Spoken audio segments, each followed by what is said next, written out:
Hey, what's up, everyone? Brad Chmielewski here with episode 157 of Shatter The Vain.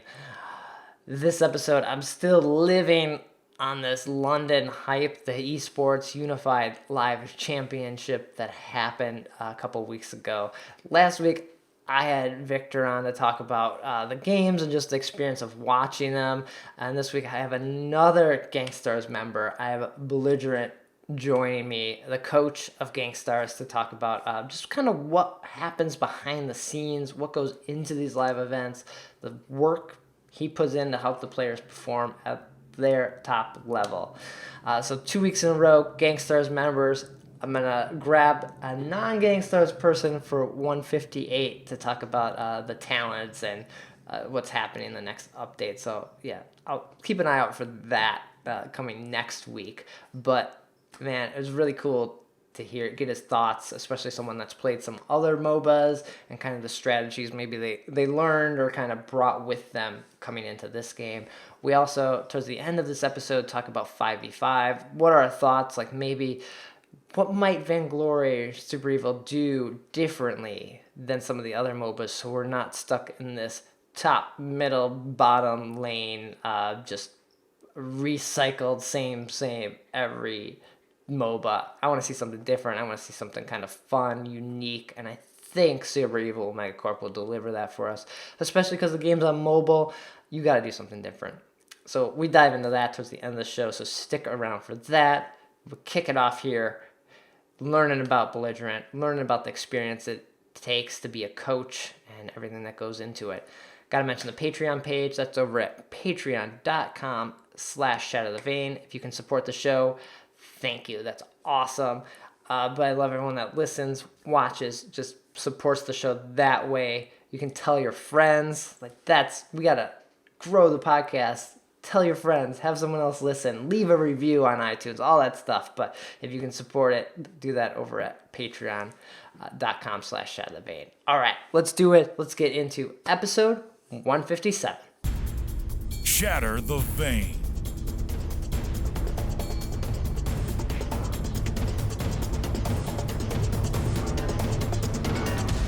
This is the 157th episode of Shatter the Vain. My name is Brad Chmielewski, and this is a podcast all about Vainglory. Every week, try to break down the news, gameplay, game tips, and hopefully we can all become better players together. And every week, bringing on people from the community, people that love this game and do different parts of it, just trying to support it. And this week, I have Belligerent joining me, the GankStars coach. Welcome. Thank you. For people that, one, didn't know you were the GankStars coach, you want to introduce yourself, let them know who you are, and yeah. I don't know. I'm Belligerent. I coach the GankStars. I've been involved with Vainglory for, I don't know, 6, 7, 8 months now. Okay. I don't know what else to say about myself other than that. Cool. How'd you get into Vainglory then? Like what brought you to the game? Well, I originally, I guess, downloaded it and checked it out probably around the time when it first came out. Okay. But I wasn't really into the mobile gaming at the time, so yeah, went back to my little Xbox and stuff like that. And somewhere along the way, the controller for my Xbox broke, and I didn't feel like dropping another $50-$60 on a controller. Okay. So I pulled open the phone and retried Vainglory, got into it. That's kind of how I started. Always been a fan of the MOBA genre. Okay. And so this one just kind of fit in. Yeah, were you playing any of the other ones? I don't think Xbox has any. I guess Overwatch they have is Smite. kind of and Smite, yeah. Yeah. So I was actually right before the controller broke. I was playing a lot of Smite, and then so this one, with going through my Smite withdrawals after my controller broke, this one kind of fit the bill and kind of have stuck with it since, and still haven't spent the $60 to get another controller. Okay, well that's a good sign for Vainglory that it's a good replacement for that. Yeah, filling that hole. So then you're playing the game, you're kind of involved, and then what brought you to the coaching role? Were you like coach other sports or other things? I've coached some like kid league sports, but Okay. nothing major. At one point with the Vainglory stuff, I got really heavily deep into creating the build guides on Vainglory Fire. Okay. Before the GankStars thing, the few people that did kind of know my name, that's where they knew me from. I would get friends requests on Vainglory and stuff after playing people, and people going, "Oh, I love your guide." Oh, nice. Okay. So, and then, I really wanted to get into the industry because gaming is kind of really the only thing I have found that I'm passionate about, and just started doing different things. And one day saw on somebody's Twitter page, I won't say specifically who, but that they were looking for an analyst for their team. Okay. So I started the application process with them, but that was kind of a slow-moving process. And in the middle of that process, GankStars put out a tweet that they were looking for a coach. And so I applied for that as well, because just like looking for a job, you never want to kind of put all your eggs in one basket. And right, yeah.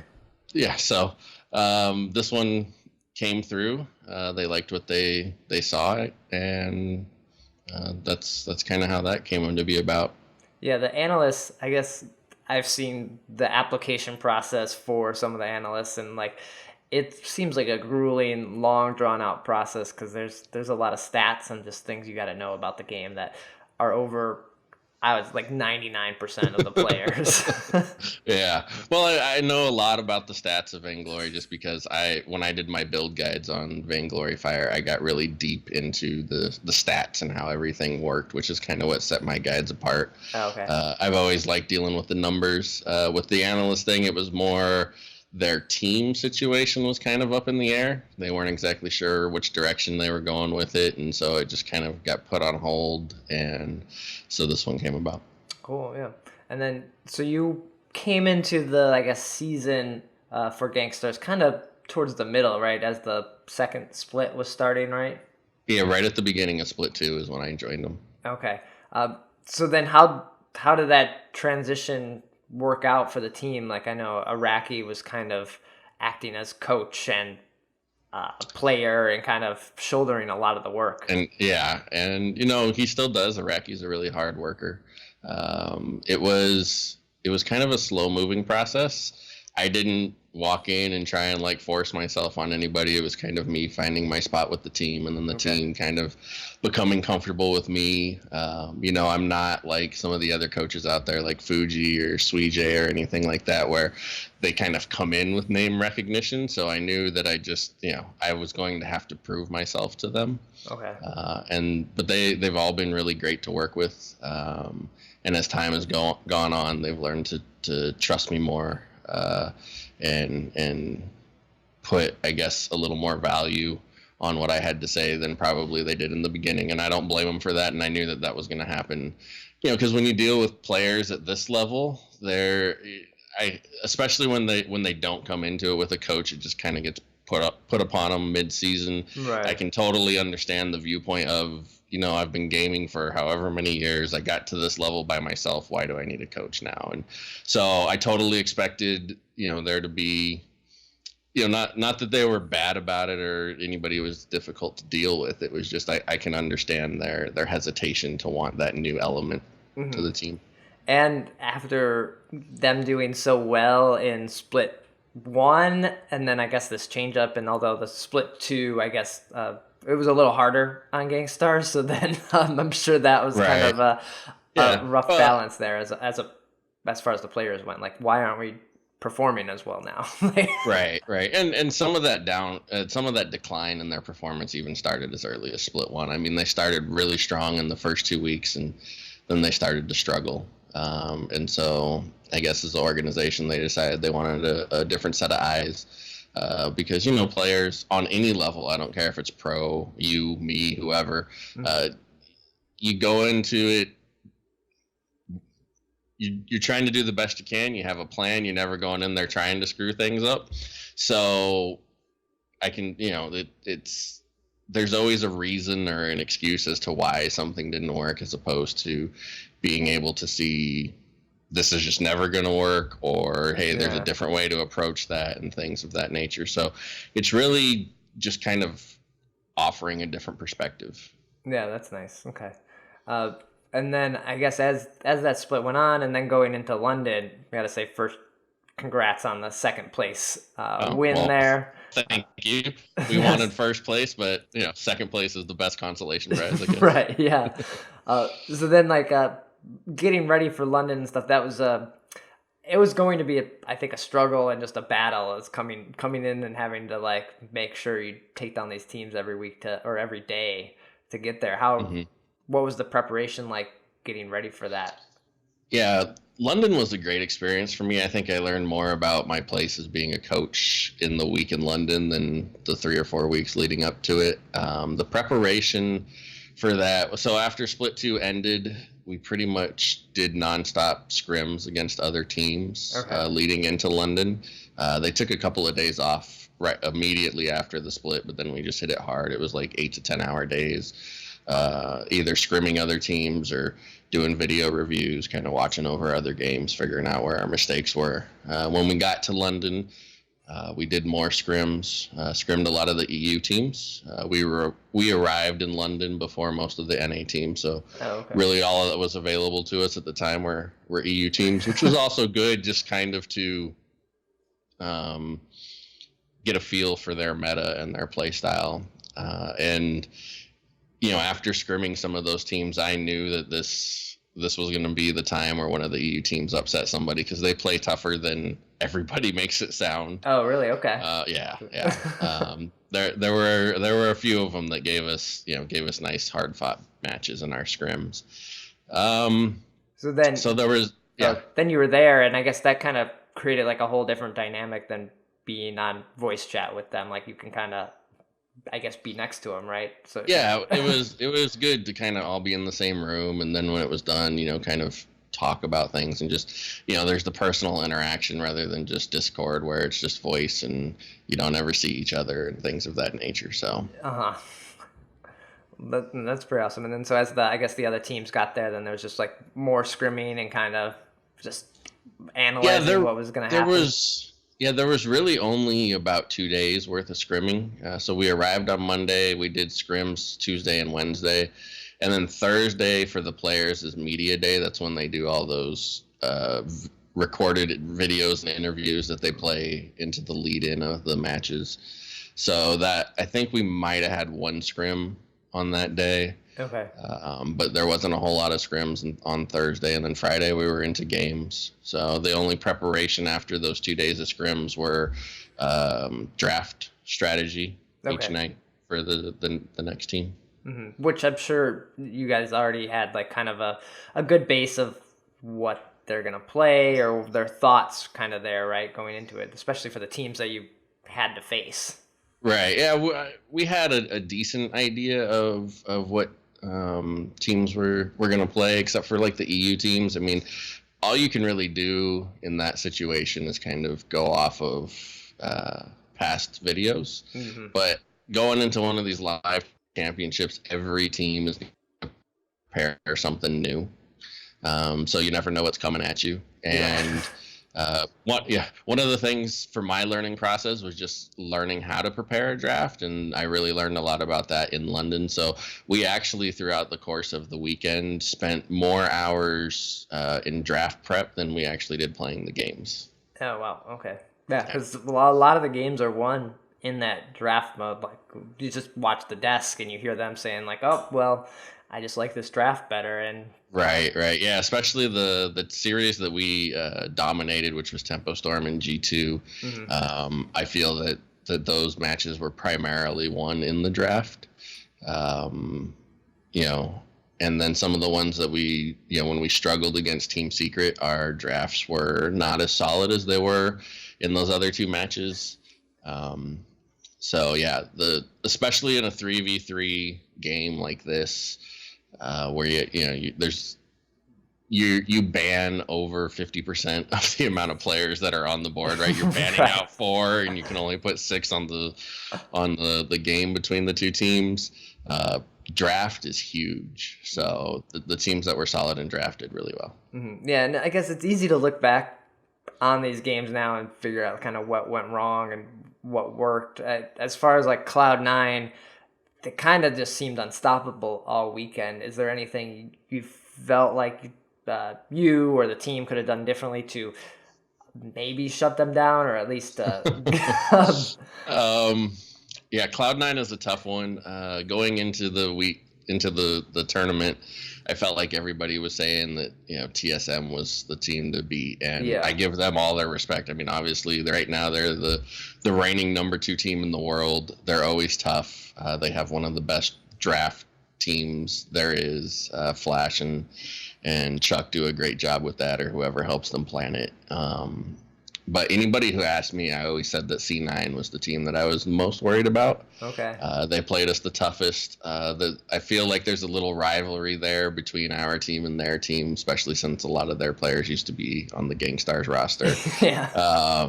But for whatever reason it seems like and we do it to them too. There just seems to be that added level of get under your skin type thing. So it's not just get on the fold and play the match. There's a little bit of you got to worry about the tilt and stuff like that. Mm-hmm. I don't know that there was a whole lot more in prep we could have done. We didn't necessarily have the best prep for them, just because that was the most difficult day to prep for, because you have to spend so much time just planning for your first match. For us, that was G2.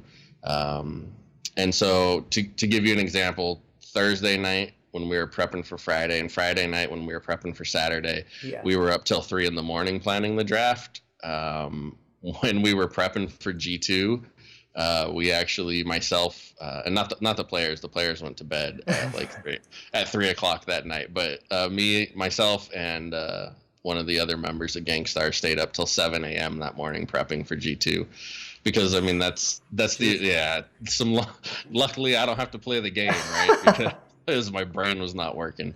But yeah, so we were planning for that, because if you don't get past that one, then you got to go, you're not going to make it to the finals. Right. And then so the tough part about that was there's still 2 other teams that you could possibly be playing if you make it past that one.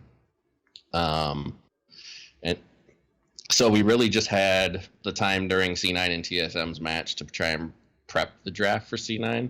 Luckily, both C9 and TSM were teams that we scrim. They were our primary scrim partners leading into this tournament. Majority of our scrims were versus those 2 teams, far more than any other team.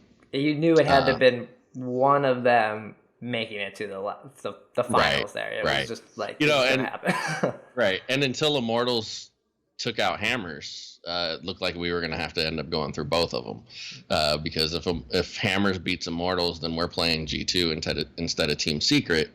And then after G2, we would go into TSM, but just the way that the wins split out, it was, our bracket ended up being a completely different direction than we thought. So makes sense. But I don't know if we could have done more to prep for them. I mean, you always probably could, but C9 is just such a solid team, and they have just such a enormous hero pool that they can play. Mm-hmm. It's really hard to outdraft them.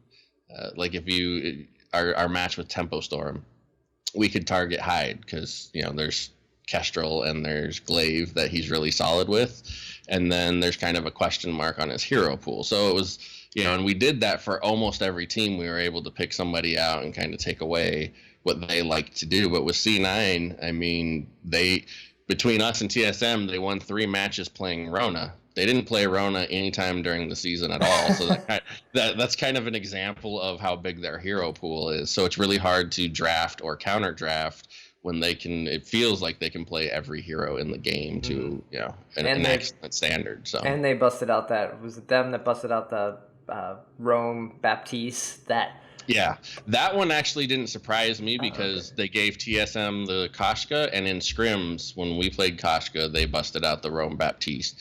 And it's from the Rome position, it's a really good counter into Koshka because you put her in that prison, and then she just kind of has to stand there and let everybody hit her. So it was like, if you noticed, when we played C9 and we took Koshka, we actually ended up banning Baptiste on the second round of bans because we knew that that's what they played into it. Mm-hmm. Yeah, so, it's a surprised everybody else. It didn't surprise me because they did it to us and completely shut us down in that scrim when they played it. But yeah, Gabe loves to bust out those like kind of strange and kind of different picks because we've seen him do it when he was part of GankStars, and it gets kind of, I guess, maybe not a surprise. It's always neat to see something like that because it makes, as a viewer, you're like really excited, like, oh, this is awesome. It's not just the same 6 people.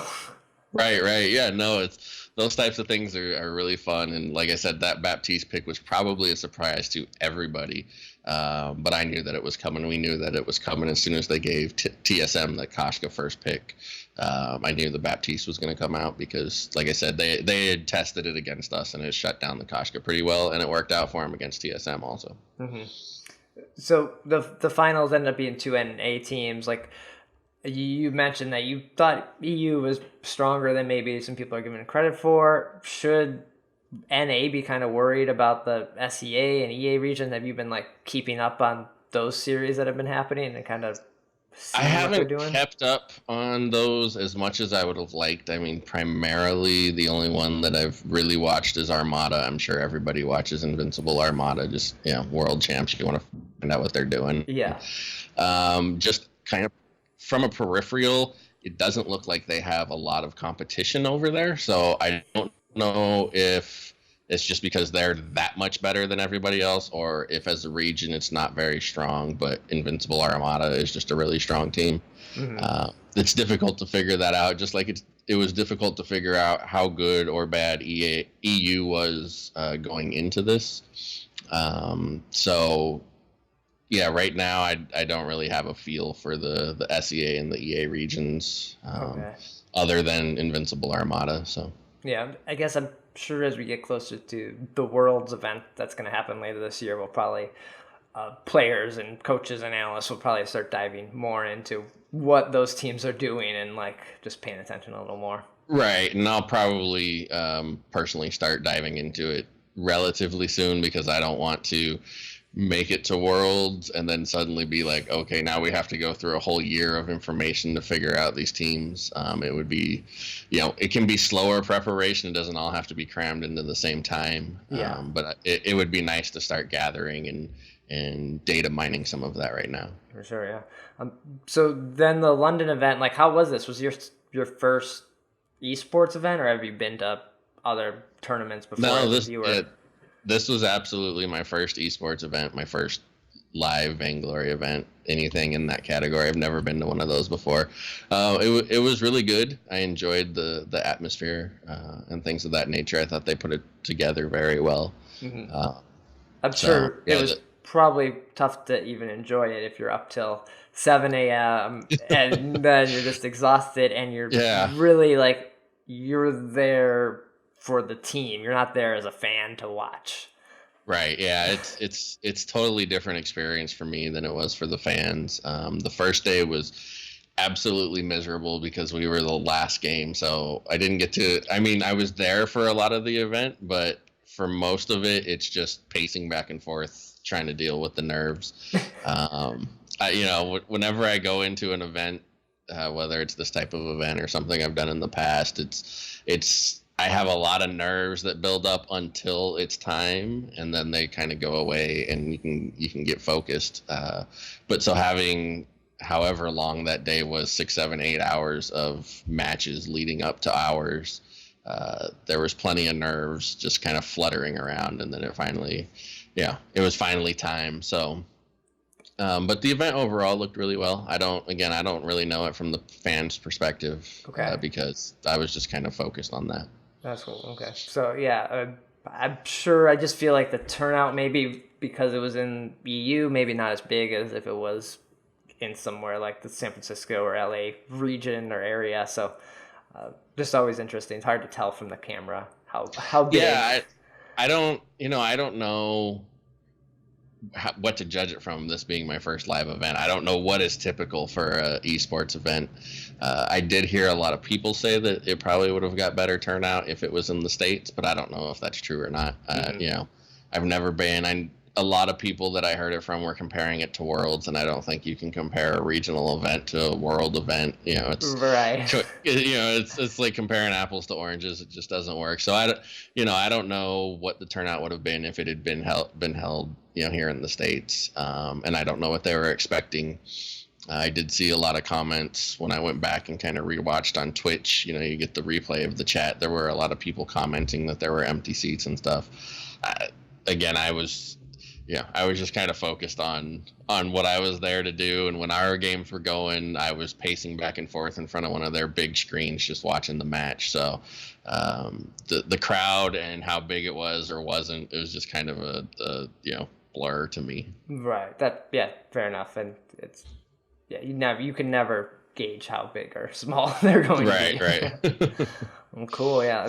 I think the next one, they got to balance it out. One's going to be an EU, one's going to be an NA, because it is a unified live Right. championship. Yeah. No. And yeah, I kind of expect that, just because one of the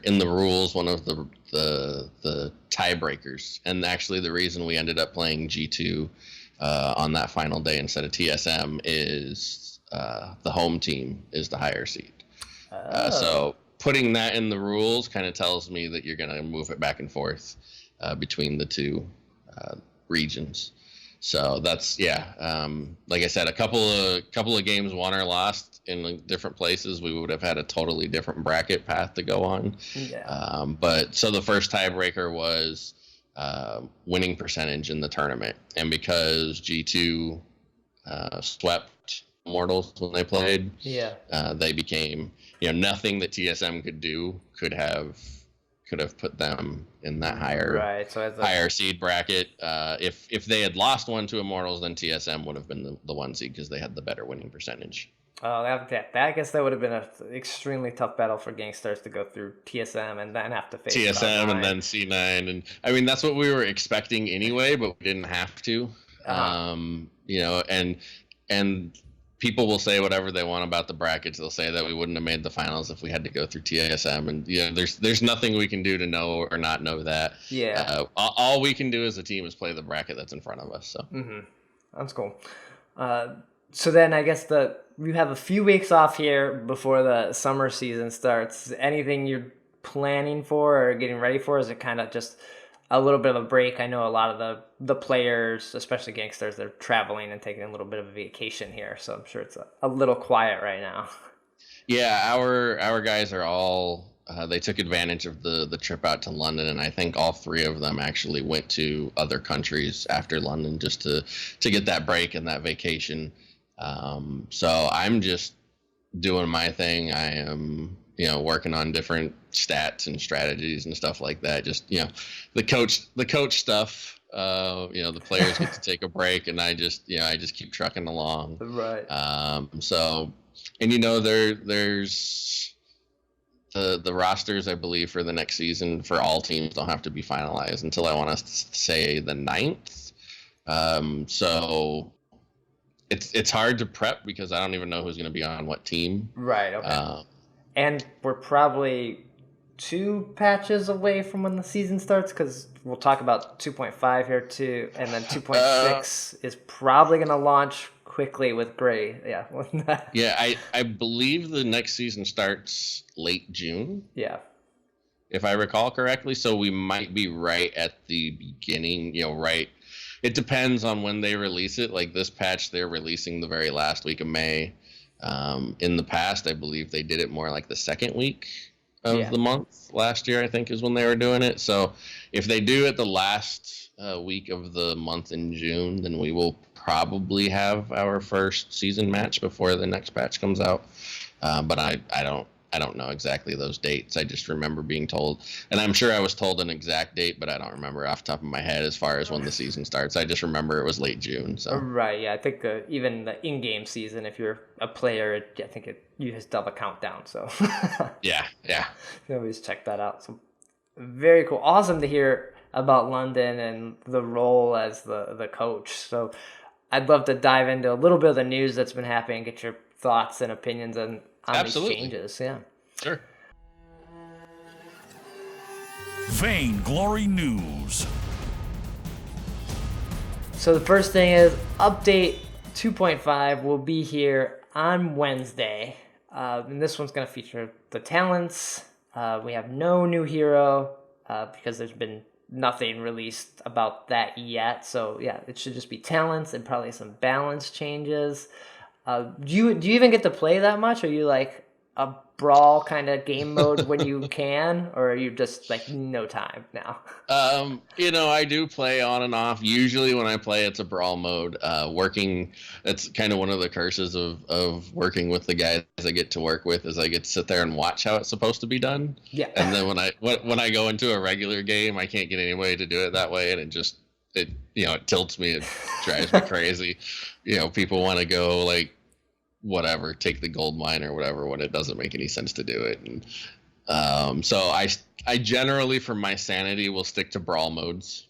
I do occasionally do a ranked or a casual with some friends, but yeah, usually I stick to the brawl modes. So then you've checked out these talents. You're probably kind of excited if that's kind of, you play that kind of often. It's going to mix it up quite a bit and really throw off you're going to have to like forget what happens in the brawl modes when you go into the games. Like, oh, I thought that had like the Kestrel thing swirled around and we could do that.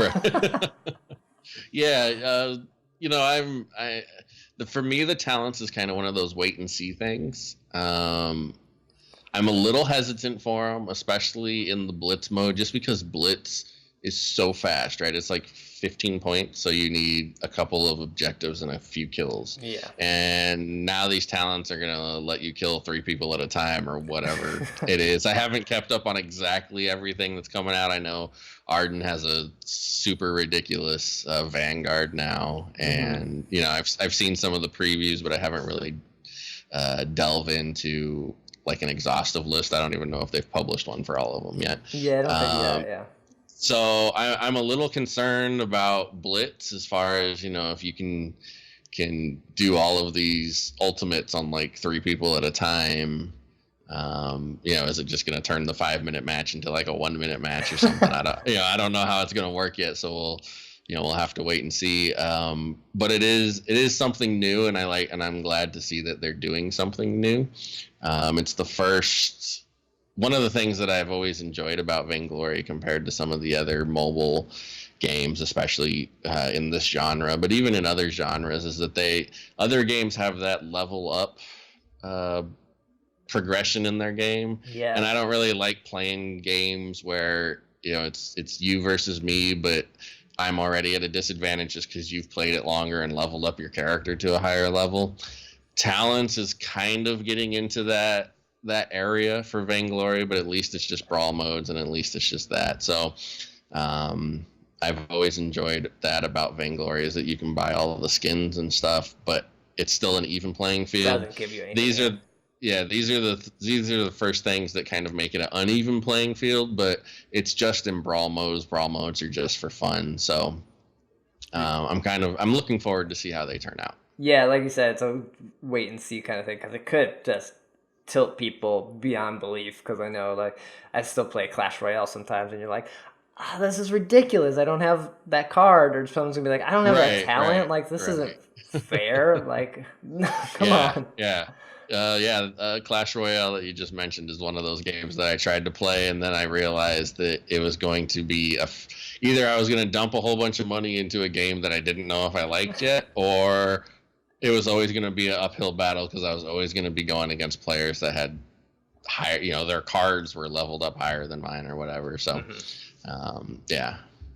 And then with this update, I guess I wouldn't expect too many balance changes. We'll probably see a couple small tweaks, but I think the focus was mostly on talents, and the balance of the game is pretty decent right now. There's probably a couple little buffs and nerfs they'll give people, but I don't think the meta is going to shift that much if you're worried about 2.5 not being ready for it.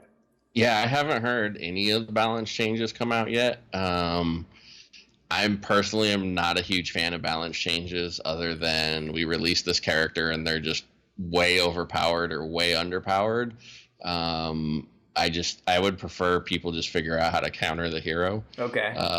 That's my perspective. I understand why balance changes are done.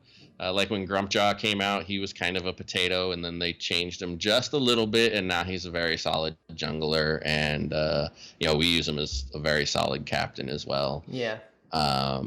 I feel like Lyra has been nerfed into oblivion, but somehow she's still viable just because she heals so well. Things like that, and it's. But there are some balance. Like I would prefer to just see balance changes to the 2 or 3 most recent heroes they release, because they're still trying to get it just right.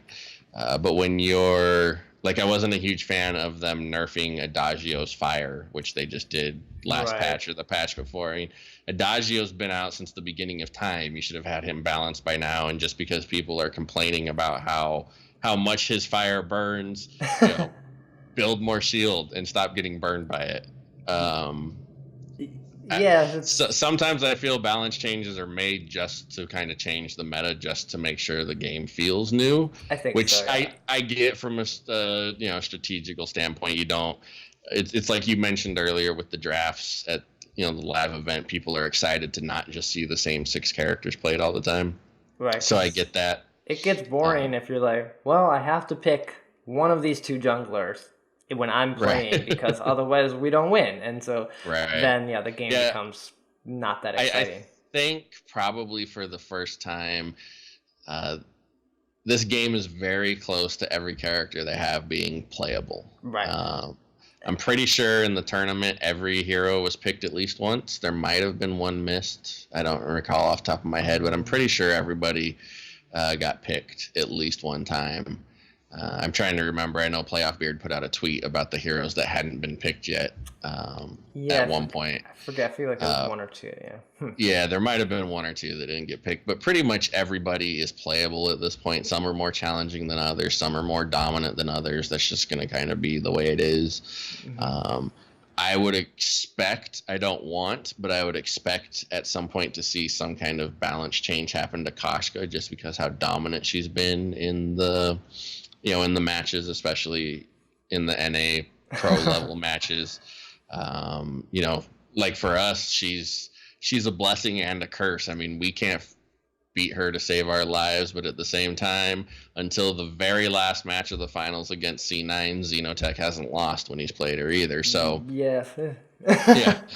So I can understand where there's a little bit of a balance change that people might think needs to be there, but again, in my opinion, it's C9 obviously showed people that she's beatable. They just rolled right through us when we had Koshka. So there are counters to her. You just have to be able to play her or play them. And you especially see balance changes come out when a new hero is coming out, like Grace. We have the tease for the next update, more likely. So balance changes without a hero, you don't see them as much because you start to realize the combination of 2 heroes together makes it really strong that didn't exist in a previous update. Right, yeah.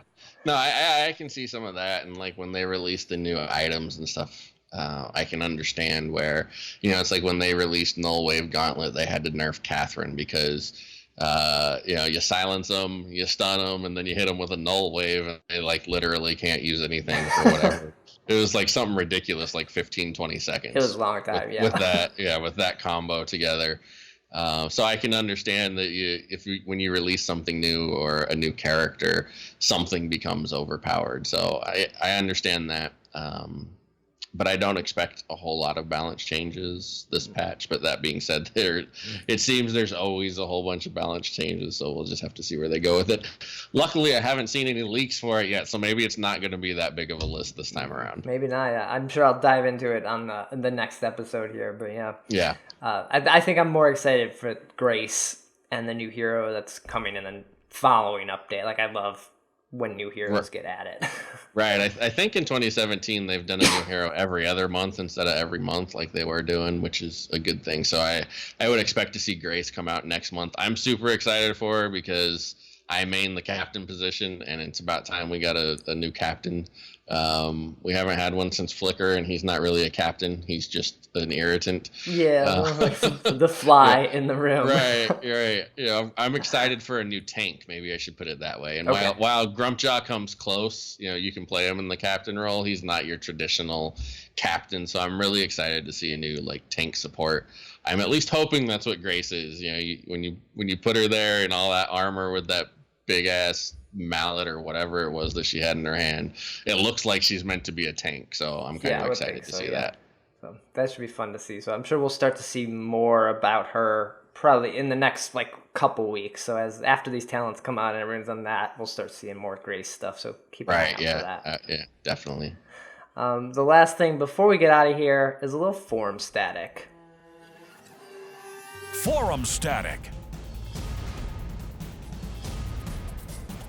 This topic is probably pretty good for you because you've played Smite and I've played League of Legends and Heroes of the Storm, and we're talking about balance changes and everything. But I saw this topic about how will 5v5 be different from other MOBAs. Like, most of the time, 5v5s are 3 lanes. You have a top, mid, and bottom lane with, your attack person and their support. Like, it's very just the same, and it's kind of almost boring. So this topic was like, how can Vainglory do it differently? One of the people pointed out something that Vainglory has are these jungle objectives that other games have, but they have this gold mine. Like, the fights happen all over the map, and I'm kind of would love to see more of that happen in Vainglory. Like, Heroes of the Storm does a good job with it, with weird objectives you have to take. I don't know what your thoughts. I've never really played Smite, so I've never dived into that world.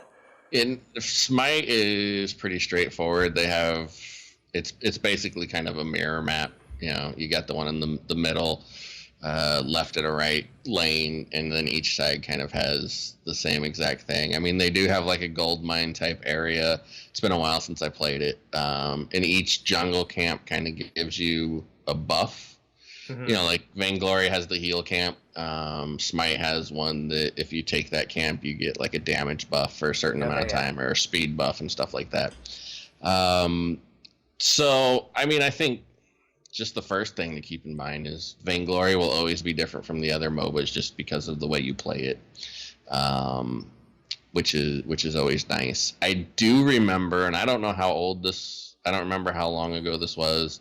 I don't know if it's still something that they're working on, but I do remember seeing a tweet or a post or something from Vainglory that they were working on a map that was going to have very specific areas. So like one area of the map was going to be wide open. There was going to be no bushes or anything like that. So it was going to cater more towards ranged heroes, as where other areas of the map were going to be heavily, jungle and stuff like that. So it was going to cater more towards the melee characters. I don't know if that's still in their plans. I remember hearing them say that. I think that would be awesome if they did that, because I can't think of another MOBA 5v5 or otherwise that really has that. You have the lane and you have the jungle.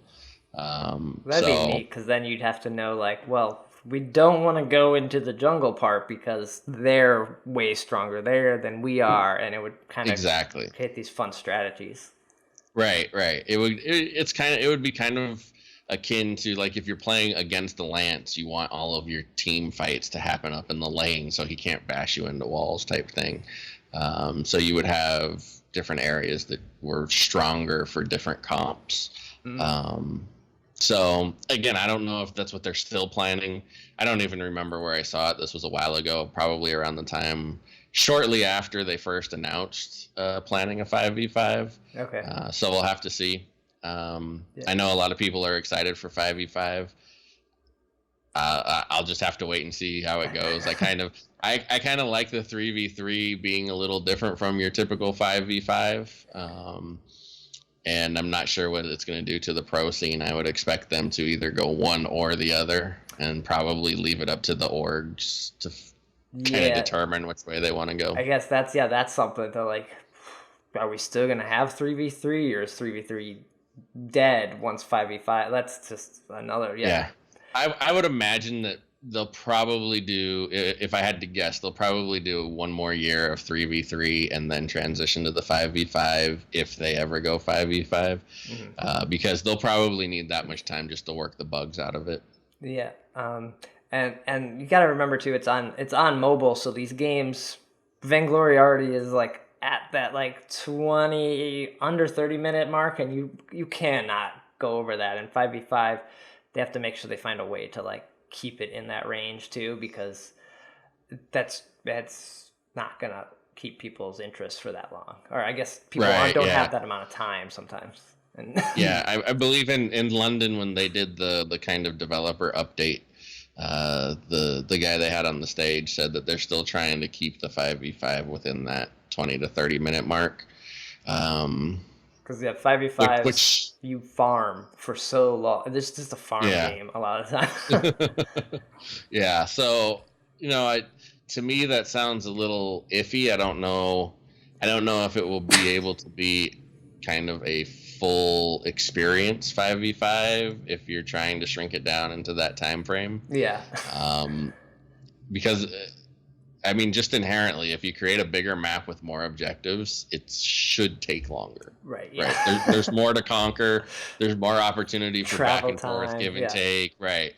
So it concerns me a little hearing that they're trying to keep it in that same time frame if you're making it bigger, because then either objectives are going to be easier to take, or it's just, it's somehow the speed of the game is supposed to stay the same on a bigger map, and I don't know. Yeah, well, there'll be more people, so then more fights, and yeah, this is possible. So, I think I've tried a couple of those other mobile MOBA games that are 5v5 that aren't as good as Vainglory, but they do the 5v5 in the 3 lanes, and those I think stick around 20 to 30 minutes. I've never really paid attention to them that much. I haven't played a whole lot, but they didn't feel overtly long like a Smite or a Heroes of the Storm or something like that. Yeah, it's also like I've played them, the Mobile Legends and all those. It's right. There's also just people that don't know what they're doing, so you just kind of roll through it. I don't know what the higher tier, like the pro scene in those games is like, if they do last longer or not. Right. Yeah, I haven't put a whole lot of time into those. I think Heroes Evolved is the one that I tried, which I might be mistaken, but I think it might be an identical copy of Mobile Legends, but I don't know. Yeah, that's what it felt like. So, I don't know. We'll just have to see what they do with it. Mm-hmm. Well, for anyone who's interested, like, check out that forum post and throw your thoughts in there and see what other people are kind of giving their opinions on, like what could happen. It's a pretty good. The forums are always a good place to kind of just throw out ideas and see what sticks. Yeah, absolutely. I'm curious to know if they're going to keep a Kraken in the 5v5. I think you almost have to. That's kind of the trademark of Vainglory, isn't it? Right, I think so. You can't give them up. Well, cool. Well, that does it for episode 157. Belligerent, thanks for joining me. This was fantastic. Oh, thanks. I had a blast. Thanks for having me on. Where can people find you? Is Twitter the best place for them to just hit you up? Twitter is the best place to find me. Belligerent_VG. It's spelled BLG3RNT. That's probably the best place to find me is on Twitter. I don't do really any of the other social medias. I don't do Instagram or Snapchat, or I'm lucky to just do Twitter. All right. I don't even really do Facebook. So Twitter is where you can find me for VG stuff. Cool. Well, I'm sure we're all looking forward to watching GankStars in this coming season and just the evolution of the game. And yeah. Absolutely. So excited for it. I'll include a link to Twitter. Everyone go over there, follow. And then Shatter The Vain is on Twitter at Shatter The Vain, website shatterthevain.com. All the episodes get posted there. Links to the iTunes, Stitcher, the YouTube version as well. And so update 2.5 is here next week. I'll be back on 158, running down that, talking about talents. Should be a lot of fun. So keep an eye out for that. Take care.